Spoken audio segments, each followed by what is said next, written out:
तेलंगाना के हज हाउस से 377 आज़मीन हज का चौथा काफिला तलबिया की गूंज में मक्के मुकर्रमा के लिए रवाना हुआ। तेलंगाना के वजीर सेहत व फाइनेंस हरीश राव, तेलंगाना के वजीर टी श्रीनिवास यादव ने झंडे दिखाकर काफिले को रवाना किया।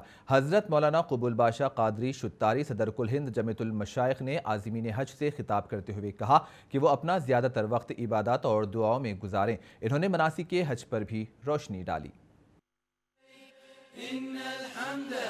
والنعمة لك والملك لا شريك لك لبيك اللهم لبيك لبيك لا شريك لك لبيك إن الحمد والنعمة لك والملك لا